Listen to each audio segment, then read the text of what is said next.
Jake and I went to Mexico in April of 2019, and this was a couple months after Season 3 started, and if y'all really care about how the seasons work, comment below and I'll explain it.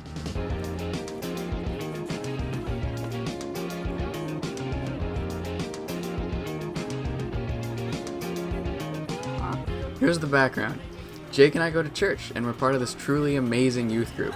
So every spring break, our youth group does a mission to Mexico, where we take the church bus down, cross the border, and go help build houses with an organization called Esperanza. Our church has been working with them for a number of years. I think it's been more than a decade. Me and Jake went our junior year of high school. Senior year, we decided, hey, we'll do it again. And this time, I took Alex's camera with me. Most of the footage is B-roll, so I'll talk my way through the trip and then hopefully have footage to put in while I talk. I'll also do some montages because I like editing the music, and really, what else can you do with excess footage? Yo, you got the stuff? You got the stuff? Just like pass it through the gate. Alright.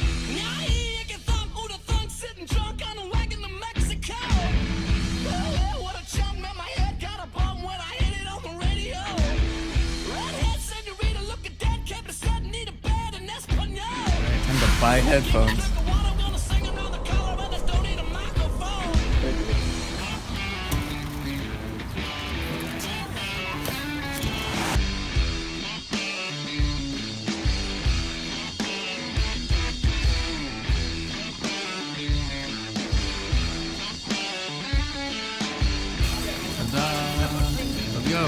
Not run into something.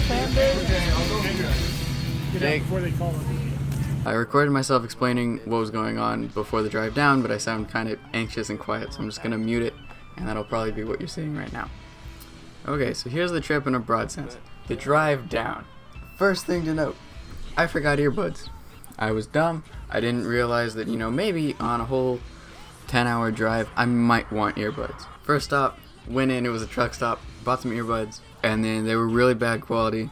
I think I threw them out the second we got back. They sounded horrible. That's what you get for buying earbuds at a gas station.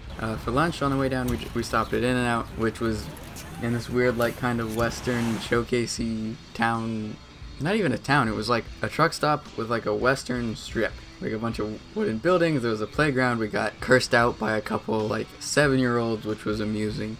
And yeah, we hopped back in the bus and just continued on our merry way. Around 8 o'clock, we get to San Diego, and we ate at Marie Callender's for dinner, which was good. We talked about the trip. We kind of did full introductions, because even though it's most of the youth group and we already knew each other, there were also adults that come with. Because if you just have kids doing manual labor, stuff doesn't get done. So after Marie Callender's, and we're swapping everything from the bus to the vans because of border control. Crossing the border is actually really easy to do on accident, so if you're gonna go by the border, make sure you're not in line to do that. Cross the border, go through Tijuana. Now there's more Spanish on buildings, and you're like, I took French. This is definitely gonna pan out well. I think we got to the room at 11, and by room, I mean it's nothing glamorous. There was this posada, which was set up. The Esperanza owns it. And so there's a bunch of rooms, kind of motel style. There's shared bathrooms. Then there was a kitchen and a meeting room, dining room. That's what we used it as, mainly a dining room. And yeah, so we moved in at 11 p.m. Had to be up at 6 and ready to go. I really hope you can't hear the dog. Okay, so like I said, we had to wake up at 6 in the morning. Usually the first day, at least usually because I've been there twice, the first morning, we'd get up, we'd have breakfast, and then we'd meet and we'd talk about the next couple of days, what's going to happen with Esperanza, learn about what job sites we were going to be working at, kind of the Esperanza policies. So we have to do our own dishes, which is fine. They have stuff set up for us to do it. The pipes in the bathrooms aren't that big, so the only solids that can be flushed are the solids that you produce as a human. And I have an issue pulling out a camera and just straight up recording people. So I didn't get footage of talking to other people because I'm in a different country. I don't want to just pull out a camera and stick it in someone's face. I don't even do that to the people I know, that's probably the reason why it's mostly B-roll, is because you get a lot of us going places but not really us doing anything. I can't go back and change it, so whatever. Also, I noted on it earlier, I took French, which got me so far in Mexico. That's a joke. Once that whole meeting was done, we packed up into the vans that we brought across the border, which are now our transportation. They're vans, they're cars, they're transportation. And so we go to the first work day, which compared to the junior year trip, this was very abnormal. You see, the usual day consists of you get there you get to the work site at like 9 or 10, you work until noon, 12:30, you eat lunch, and you work until 3. This day, we got there at 10. Our first, true job was to pour the cement of a roof, which takes a whole village, pretty much. And what we did was we had a cement mixer. I'll probably have MS Paint drawings of what was going on. So we had a cement mixer in front of the house that was pouring cement out into a bucket or giant trough, I'll call it. And then people would scoop that up with buckets, pass those bucket brigade along the side of the house, and we would have to lift them in 2 or 3 stations up from the ground to the roof. And we had to do this in the sun for 5 hours straight. Once you start pouring concrete, you can't stop until you're done. We ate lunch at 3. We were all incredibly tired. At this point, Advil was candy. We were just taking it to survive. Junior year, I had weightlifting in PE. That helped me a lot. I did not have that senior year. I didn't have PE at all. I was not in shape. So we ate around 3 in a lot of pain. Food was good. I don't remember what it was, but all of the food we had in Mexico was amazing. And then we went back to the Posada. And then we went to Puerto Nuevo. At Puerto Nuevo, there's actually, it's a tourist place, for sure. You have to pay for parking, and there's a lot of shops, and they'll try and barter with you, and it's pretty cool, actually. There's a few particular places I want to point out. One, there's this place where it's a couple guys, and they make art with straw that has been dipped in paint, and it is beautiful. I really want to buy them, but they're really expensive. Our youth group leader, director, his name's Tom, he bought a couple of their pieces, and they're very nice. And they'll even do commissions. It's sick. There's candy shops. You can get trinkets or beanies or scarves or blankets. Blankets are a big one for the trip. And then there was one shop where we saw a 6-foot bong, but that is completely beside the point. We were on a church trip. Went back to the Posada. Slept like a baby until 6 in the morning. Workday 2 is at a different site. And this site, editing Frank, bring the MS Paint drawings back up. Do it. Now. Okay. This day, instead of, lifting concrete up for 5 hours, the workplace we were at was to dig some trenches for a foundation of the house. And then, tie around some rebar to make posts for the actual foundation, and then what will become posts for the walls. Or the pillars in the corners. So it was actually a pretty, relaxed day. It was a lot of digging for the foundation, and then making sure that the sides were clear. Everything was a certain level deep. We had ceviche. That was good. I'm a very picky eater, but I thought ceviche was good. How that works, no idea. This was the day. So we have one day where we go to Puerto Nuevo, one day we go to the border, then we go back on the 3rd day. And so this was the border day. And it was the same thing I knew from the year before, where the border, it's where the border runs into the ocean. And what's pretty cool about the actual border on this part is there's murals, and there are these diamond pillars. That's what makes up the border. And so if you look at it from one way, you see one mural, and if you look at it from the other way, you see a different mural. It's right next to Friendship Park, which is this place in between San Diego and Tijuana, where you can actually meet for, I think, 20 minutes if they decide to open it ever again. There's the actual border itself, so we saw this pillar, which defines where the border is, which is actually a few feet over, so they're lying. I don't really care. And then there's this lighthouse, which I'm pretty sure is fake, but it overlooks the whole thing, and it's really cool. This is the place where I think I got the most footage from. This night, I took the camera and got a decent amount of footage from. Yeah. What happens next, I didn't...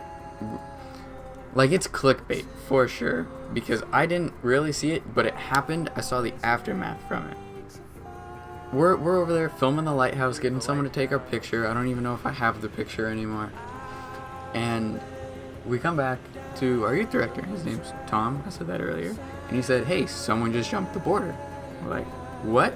Actually? And he's like, yeah, look. And we see this Jeep, which is border control, in the middle of the 2 fences. That's American border control. And then there's this dude kneeled behind it with his hands behind his head, getting what looked like arrested, but taken into custody because he jumped the border. So it's technically not clickbait, but I only saw the aftermath of it. But I'm pretty sure he was doing it for asylum, and I can't imagine what it would be like to be in that situation. But if that's what you have to do, that's what you have to do.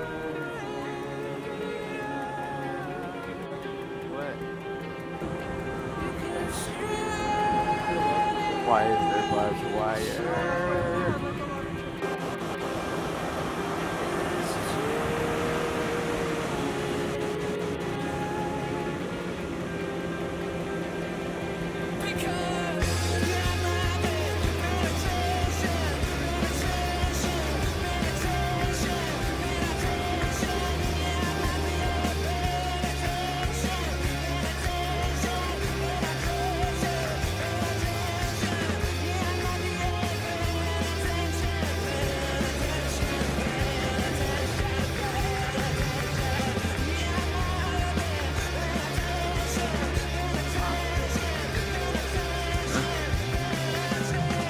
on a more lighthearted note, after that we went to Caesar's, which is the place where the Caesar salad was invented, created. What do you call it when someone makes up a new food? I'll ask Google once this is done, and I'll put the term on the screen right now. We went to Caesar's, we ate. It was amazing. All the food there was amazing. This was especially good. The first time we went, so junior year, I looked at the menu and I was like, $378.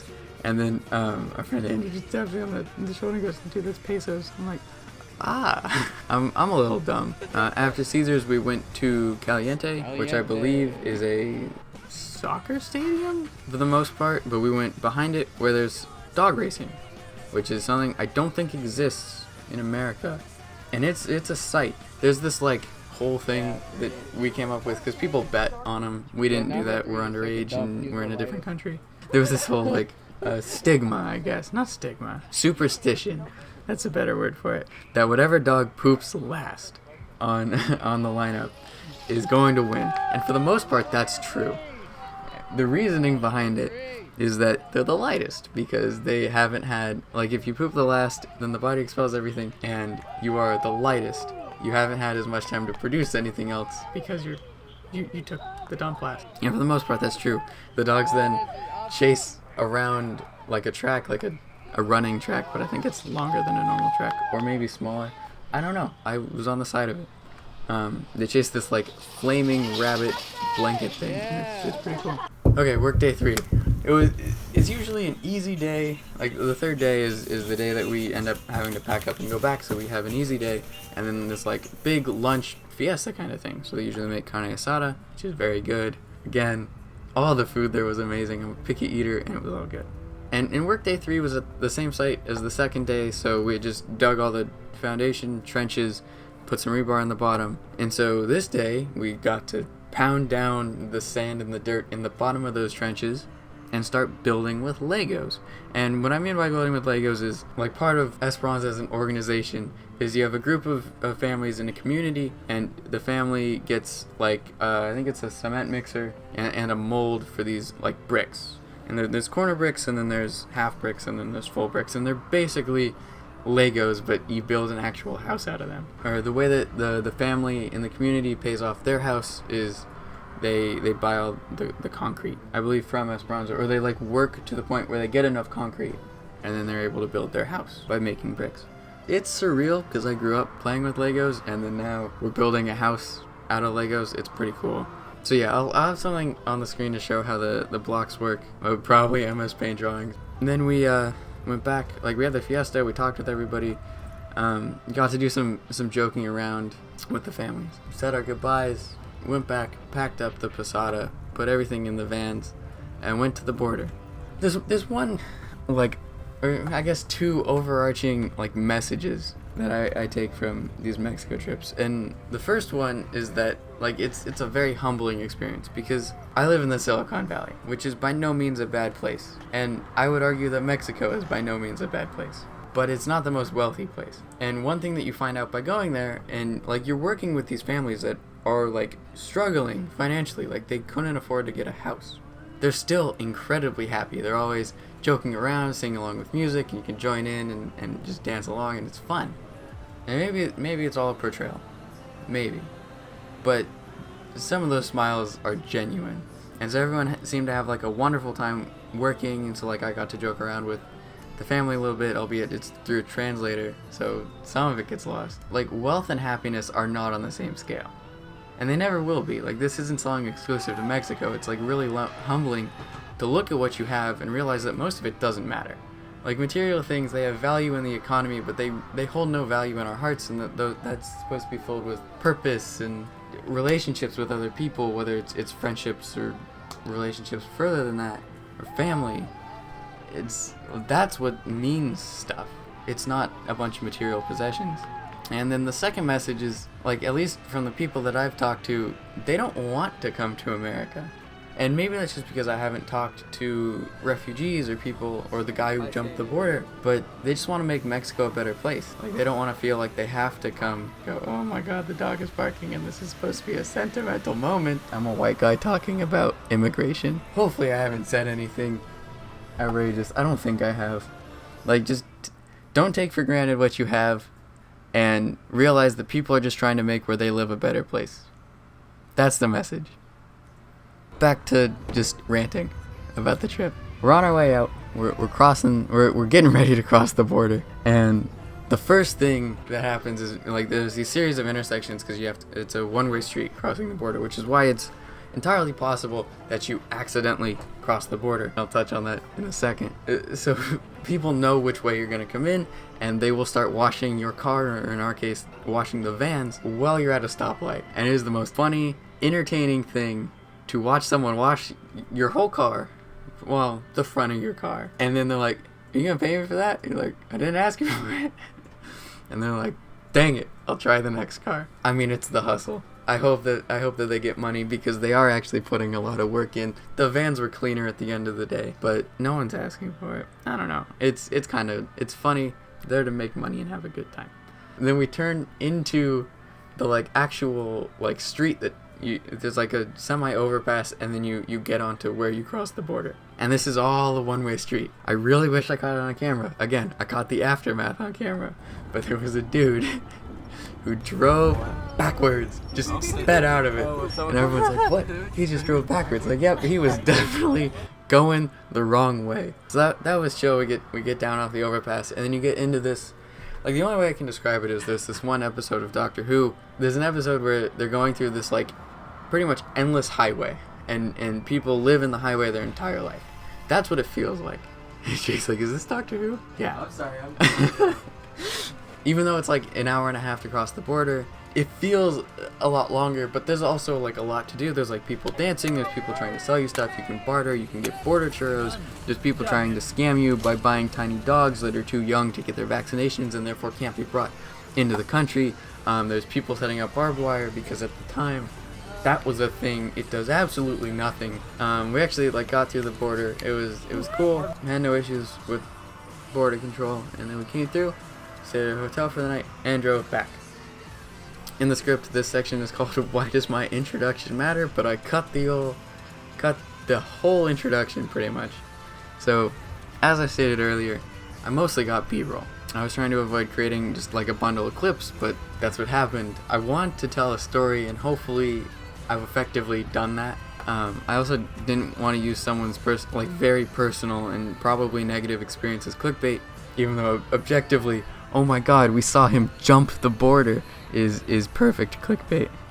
Like, especially at a time when Trump was frequently in the news for talking about immigration, children were being separated from their parents, the border was being closed and opened at random intervals to prevent a caravan of people crossing through it. Like, it was closed before we went down, and it was closed after we came back up. We like snuck in a very opportune window. Like, there was a possibility we could have gotten stuck. And I feel like this video, even though I'm using the clickbait of someone jumping the border, it explains much more of the context, and there's something you can take away from it that isn't just like a political statement.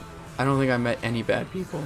Like, bad hombre is a term that shouldn't, like, it exists as a meme, and I think that's about as much as it should stand for. I don't think anyone should actually believe it.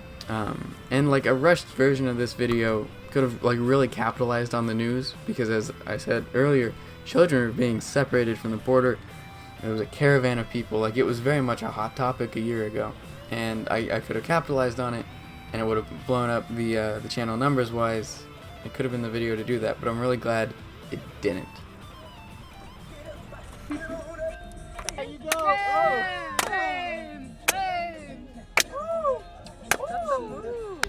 Dude, he's hanging on. Paw Patrol? We're moving. Yeah, he's the best. Perfectly waited. Oh, really? Yeah. He's Dang washing it. there. Yeah. Oh, he's washing the other van. Yep, he's still washing their car. Are they saying no? Probably. Good job, man.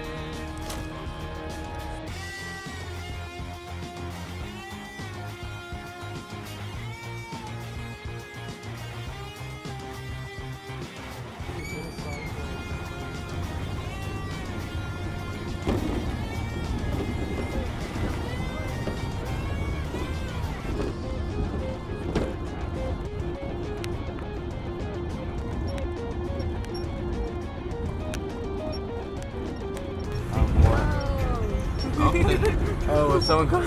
Dude's driving backwards.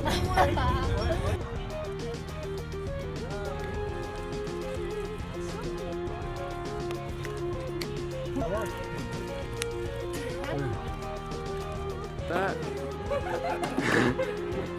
It's like, and we're swapping everything from the vans to the bus because of border control.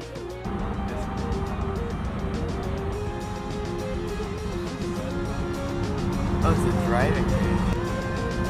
Since the sun is in Since the sun is in there.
And for the next episode of the Lost series, we're gonna go over this.